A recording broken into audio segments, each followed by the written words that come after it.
Hello hi అండి. Welcome back to our channel Devi's Diary. నేను శ్రీదేవి. ఎలా ఉన్నారండి? ఏం చేస్తున్నారు?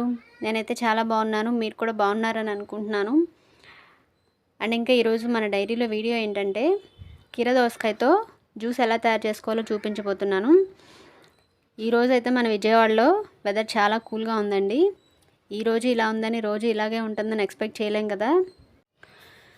రేపటి నుంచి రోహిణి కార్తీ కూడా స్టార్ట్ అవుతుందండి. ఇంకా ఎండలు ఇంకా విపరీతంగా ఉంటాయి. ఈ కీర దోసకాయలు అయితే చాలా హెల్త్ బెనిఫిట్స్ ఉన్నాయండి. అవేంటంటే మనం సమ్మర్లో కూడా కీర దోసకాయని పీల్ తీసేసుకొని చక్రాల్లాగా కట్ చేసుకొని సాల్ట్ చల్లుకొని తింటూ ఉంటాం కదా, చలవ చేస్తుందని చెప్పి. ఇంకా మన కళ్ళ మీద కూడా పెట్టుకుంటాము, చల్లగా ఉంటుందని చెప్పి. ఇంకా ఇందులో ఏంటంటే యాంటీ ఆక్సిడెంట్స్ ఉంటాయి. అలాగే డైజెస్టివ్ సిస్టమ్ని ఇంప్రూవ్ చేస్తుంది, వెయిట్ లాస్కి హెల్ప్ అవుతుంది. ఇంకా క్యాన్సర్ని తగ్గించే ఫ్రీ రాడికల్స్ ఉంటాయి ఇందులో. ఇంకా బ్లడ్ ప్రెషర్ని తగ్గిస్తుంది, బోన్ హెల్త్ని ఇంప్రూవ్ చేస్తుంది.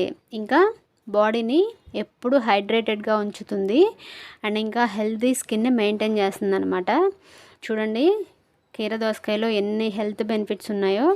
ఇప్పుడైతే జ్యూస్ అయితే ఎలా ప్రిపేర్ చేయాలో చూద్దాము. నేనైతే కీర దోసకాయని పీల్ తీసేసుకొని సన్నగా ముక్కలు కట్ చేసి పెట్టుకున్నాను. నేనైతే ఒక కీర దోసకాయ తీసుకున్నానండి. తర్వాత ఆ ముక్కల్ని ఒక మిక్సీ జార్ తీసుకొని అందులో వేసుకున్నాను. తర్వాత ఒక అంగుళం అల్లం ముక్కని ముక్కలుగా కట్ చేసుకొని వేసుకున్నాను. తర్వాత మన కొత్తిమీర ఉంటుంది కదా, కొత్తిమీర కాడ పార్ట్ ఏదైతే ఉందో అది వేసుకున్నాను. నేను ఆకు పార్ట్ వేయలేదు, ఓన్లీ కాడ పార్ట్ మాత్రం వేసుకున్నాను. తర్వాత ఇందులో ఒక 2 చిటికెలు సాల్ట్ వేసుకోండి. కొంచెం అయితే సరిపోతుంది, సాల్ట్ ఎక్కువ వేయనవసరం లేదు, అందుకని 2 చిటికెలు చాలు. తర్వాత 2 టేబుల్ స్పూన్స్ షుగర్ వేసుకోండి. మీరు ఈ షుగర్ ప్లేస్లో హనీ కూడా వేసుకోవచ్చు అవైలబుల్గా ఉంటే.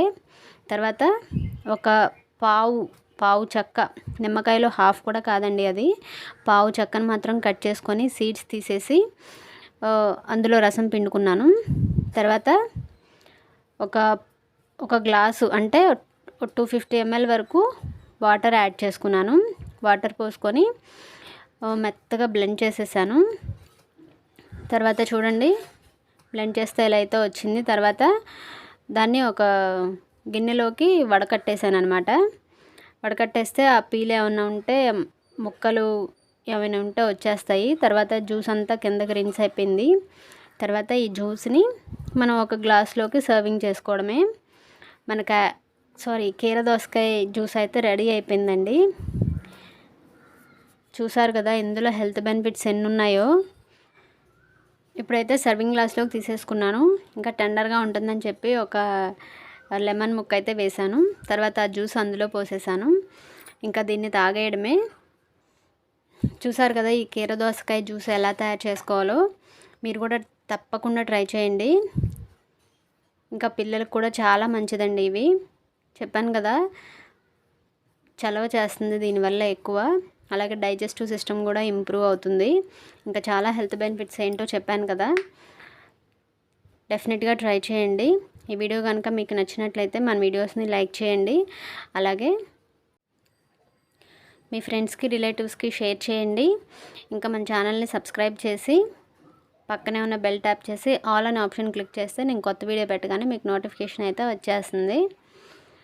మరో వీడియోతో మళ్ళీ కలుద్దాం. Thank you.